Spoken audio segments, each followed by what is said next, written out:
নমস্কার বন্ধুরা, ট্রেন্ডিং বাংলায় আপনাদেরকে স্বাগত।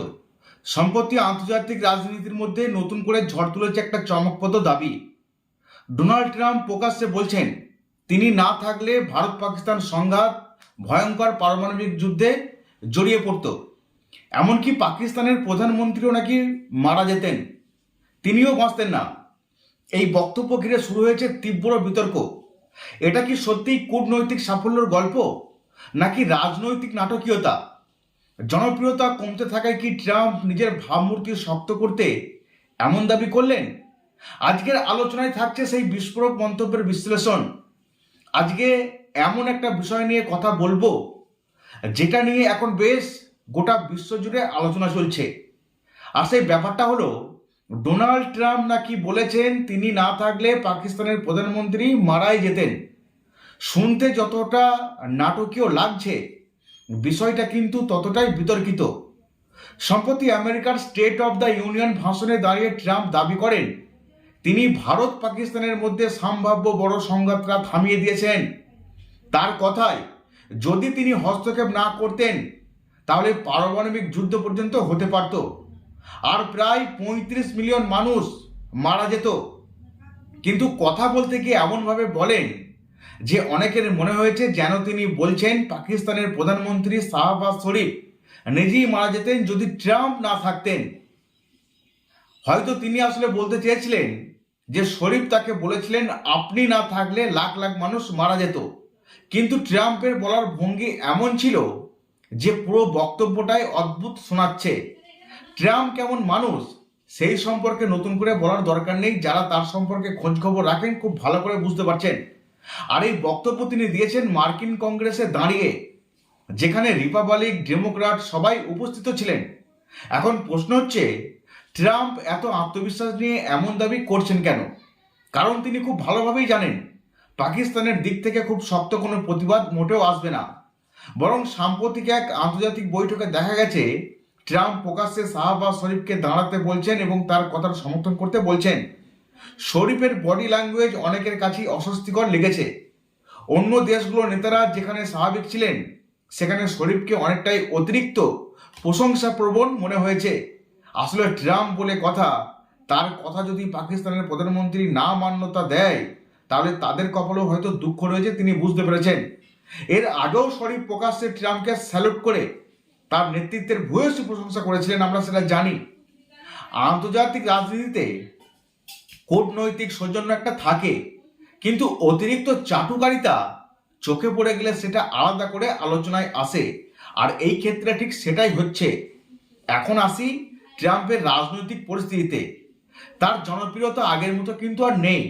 বিভিন্ন সমীক্ষা বলছে তার অ্যাপ্রুভাল রেটিং 40% নিচে নাকি নেমে গেছে। অর্থনীতি নিয়ে যে বড় বড় প্রতিশ্রুতি তিনি দিয়েছিলেন তার অনেকটাই বাস্তবে তেমনভাবে কোনো ফলই দেয়নি। মূল্যবৃদ্ধি, চাকরির বাজার, ট্যারিফ নীতি এইসব নিয়ে সমালোচনা বাড়ছে। রাশিয়া ইউক্রেন যুদ্ধে থামানোর প্রতিশ্রুতি তিনি এখনো পূরণ করতে পারেননি, তাহলে তার রেটিং কি কমবে না? বিশ্ব রাজনীতির মঞ্চে তিনি অনেকখানি ডাউনও হয়েছে। আর এই পরিস্থিতিতে আন্তর্জাতিক মঞ্চে নিজেকে শান্তি স্থাপনকারী হিসেবে তুলে ধরা তার জন্য রাজনৈতিকভাবে লাভজনক হতে পারে। তিনি খুব বুদ্ধিমান, এটা খুব বুঝতে পেরেছেন তিনি। ভারত পাকিস্তান যুদ্ধ থামানোর গল্পটা তাই তার ভাষণে বারবার উঠে আসছে, কারণ তিনি দেখাতে চান তিনি শক্তিশালী নেতা, তার হস্তক্ষেপে বড় বিপদ এড়ানো যায়। কিন্তু প্রশ্ন হলো, সত্যি কি এমন কোনো পরিস্থিতি ছিল যেখানে পারমাণবিক যুদ্ধ অনিবার্য হয়ে উঠেছিল, নাকি এটা রাজনৈতিক ভাষণের অতিরঞ্জন? আন্তর্জাতিক রাজনীতিতে নেতারা প্রায় নিজেদের ভূমিকা বড় করে দেখান, সেটা আমরা প্রত্যেকেই কম বেশি জানি। তবে ইতিহাস শেষ পর্যন্ত তথ্য আর প্রমাণ দিয়ে বিচার করতে হয়। সব মিলিয়ে বলা যাচ্ছে এই পুরো ঘটনায় যতটা কূটনীতি রয়েছে ততটাই আছে রাজনৈতিক নাটক। ট্রাম্প নিজের সাফল্যের গল্প বলতে চাইছেন আর বিশ্বকে বার্তা দিতে চাইছেন। আর পাকিস্তানের দিক থেকে তেমন প্রতিবাদ না আসায় সেই গল্পটা আরো জোরালো শোনাচ্ছে। কিন্তু জনগণ শেষ পর্যন্ত অর্থনীতি, যুদ্ধ, কর্মসংস্থান এই বাস্তব বিষয়গুলো দিয়েই নেতাদের মূল্যায়ন করে। সবশেষে পুরো ঘটনাটা একটু ঠান্ডা মাথায় বিচার করলে একটা বিষয় পরিষ্কার বোঝা যাচ্ছে যে আন্তর্জাতিক রাজনীতি এখন অনেকটাই ইমেজ আর ন্যারেটিভের খেলা। কে কতটা বাস্তবে কাজ করলো, তার চেয়েও বড় হয়ে দাঁড়ায় কে নিজের কাজকে কত জোরে কত নাটকীয়ভাবে প্রকাশ করতে পারলো। ট্রাম্প ঠিক সেই কাজটাই করে চলেছেন, আর এমন কাজ তিনি নাকি খুব ভালো করেই করতে পারেন। তিনি নিজেকে এমনভাবে উপস্থাপন করতে চাইছেন যেন বিশ্ব রাজনীতির বড় বড় সংকট তার এক কথায় থেমে যাবে। কিন্তু বাস্তবতা কি সত্যি এতটা সোজা? ভারত পাকিস্তান সম্পর্ক বরাবরই সংবেদনশীল, এটা নতুন কিছু নয়। দুই দেশের মধ্যে উত্তেজনা বাড়লে বিশ্বজুড়েই উদ্বেগ তৈরি হয়, এটা সত্যি, কারণ দুই পক্ষই পারমাণবিক শক্তিধর। কিন্তু প্রতিটা উত্তেজনায় যে সরাসরি পারমাণবিক যুদ্ধের দিকে চলে যাচ্ছিল এমন দাবি করা কি বাড়াবাড়ি শোনাচ্ছে না? 35 মিলিয়ন মানুষ মারা যেত, মানে প্রায় 3.5 কোটি মানুষ, এমনকি প্রধানমন্ত্রী বাঁচতেন না। এই ধরনের ভাষা রাজনৈতিক ভাষণে নাটকীয় শোনালেও বাস্তবে কূটনীতির ভাষা সাধারণত এত ফ্যাকাশে হয় না। আরেকটা গুরুত্বপূর্ণ দিক হলো টাইমিং। যখন কোনো নেতার জনপ্রিয়তা কমতে থাকে, অর্থনীতি বা বড় আন্তর্জাতিক ইস্যুতে চাপ বাড়ে, তখন তিনি এমন কিছু সাফল্যের গল্প সামনে আনতে চান যা তাকে শক্তিশালী, নির্ভীক আর প্রভাবশালী হিসেবে দেখায়। রাশিয়া ইউক্রেন যুদ্ধ থামানোর প্রতিশ্রুতি এখনো পূরণ হয়নি, অর্থনীতি নিয়েও অনেক প্রশ্ন রয়েছে, আর এই প্রেক্ষাপটে ভারত পাকিস্তান প্রসঙ্গকে সামনে আনা রাজনৈতিকভাবে সুবিধাজনক। এতে ঘরের সমস্যার বদলে বাইরের বড় সাফল্য নিয়ে আলোচনা শুরু হয়। পাকিস্তানের দিক থেকেও বিষয়টা কিন্তু ভালো নয়, অনেকটা বিব্রতকর এবং লজ্জার। কোনো দেশের প্রধানমন্ত্রী যদি এমনভাবে প্রকাশ্যে প্রশংসা করতে থাকেন বা অন্য নেতার বক্তব্যের সরাসরি বিরোধিতা না করেন, তাহলে সেটা কূটনৈতিক ভারসাম্যের প্রশ্ন তুলবে। আন্তর্জাতিক সম্পর্কে সম্মান এবং সমতার একটা সূক্ষ্ম ভারসাম্য থাকে, সেখানে অতিরিক্ত প্রশংসা বা নীরব সমর্থন অনেক সময় দুর্বলতার ইঙ্গিত হিসেবে দেখা হয়। আসলে ডোনাল্ড ট্রাম্প নিজেকে এমনভাবে তুলে ধরেছেন যেন ভারত পাকিস্তানের টোটাল যুদ্ধ থামানোর কৃতিত্বটা তার, আর কারো নয়। তিনি না থাকলে অনেক বড় ক্ষতি হয়ে যেত পাকিস্তান এবং ভারতের। মাঝে মাঝে এই বার্তায় তিনি বিশ্বকে দিতে চাইছেন। আসলে নিজেকে বড় দেখানোই তার মূল উদ্দেশ্য। তবে এটাও ঠিক, বিশ্ব রাজনীতিতে প্রত্যেক দেশ নিজের স্বার্থটাই আগে দেখে। যদি কারো মনে হয় কোনো শক্তিশালী দেশের সম্পর্ক মসৃণ রাখাই লাভজনক, তাহলে তারা অনেক সময় প্রকাশ্যে বিরোধে যাবে না। তাই পুরো ঘটনাকে শুধু চাটুকারিতা বলে উড়িয়ে দিলেও চলবে না, এর পিছনে কূটনৈতিক হিসেবও থাকতে পারে। ডোনাল্ড ট্রাম্প অত্যধিক চালাক মানুষ, কখন কি প্রয়োগ করতে হয় তিনি খুব ভালোভাবেই জানেন। আসলে তার জনপ্রিয়তা কমলেও হঠাৎ করে তিনি নিজেকে এমনভাবে মেলে ধরছেন, আবার জনপ্রিয়তা বেড়ে যেতে পারে। সব মিলিয়ে আমার মনে হচ্ছে এই বিতর্ক আমাদের একটা বড় শিক্ষা দেবে।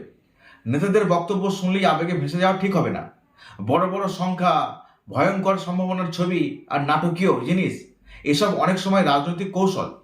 বাস্তব মূল্যায়ন করতে হলে দেখতে হবে তথ্য কি বলছে, আন্তর্জাতিক পরিস্থিতি কি ছিল, আর সেই সময় অন্য বড় শক্তিগুলোর ভূমিকাটা কি ছিল। শেষ পর্যন্ত জনগণ বিচার করে তাদের দৈনন্দিন বাস্তবতা নিয়ে, অর্থনীতি কেমন আছে আমাদের দেশে, নিরাপত্তা কেমন চলছে, আর চাকরির বাজার কেমন। জনগণ কিন্তু এইগুলোই চায়, এর বেশি কিছু চায় না। আপনি কতটা মিথ্যা বললেন, কতটা সত্যি বললেন, সে কিন্তু সবটা বোঝে।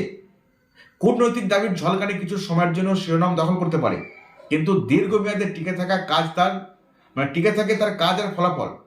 তাই এই ঘটনাকে আমি বেশি রাজনৈতিক নাটকীয়তা হিসাবে, যার উদ্দেশ্য নিজের ভাবমূর্তি শক্ত করা, বাস্তবতার চেয়ে বড় গল্প তৈরি করা।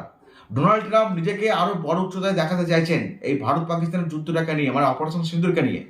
তিনি কিন্তু অনেকাংশে সফল। মাঝে মাঝে এমন বার্তা তিনি প্রায় দেন, গোটা বিশ্ব জানে। এক্ষেত্রেও তার ব্যতিক্রম নয়। আসলে বিশ্ব রাজনীতির মঞ্চে তিনি নিজেকে অপ্রতিদ্বন্দ্বী হিসেবে তুলে ধরতে চাইছেন। সত্যি কথা বলতে কি, আমেরিকা শক্তিশালী, আর তার কথায় দ্বিগুণ উৎসাহ পায়, এবং বাকি যারা ছোট ক্ষুদ্র রাষ্ট্র রয়েছে তারা আবার ভয় পেতেও শুরু করে। বুঝতেই পারছেন তাহলে, ডোনাল্ড ট্রাম্প মানেই অনেক ছোট দেশের কাছে তিনি ত্রাস। তার কাজেও আমরা অনেক প্রমাণ পেয়েছি। অবশ্য তার মুখের কথার কাজ অনেক সময় মেলেও না।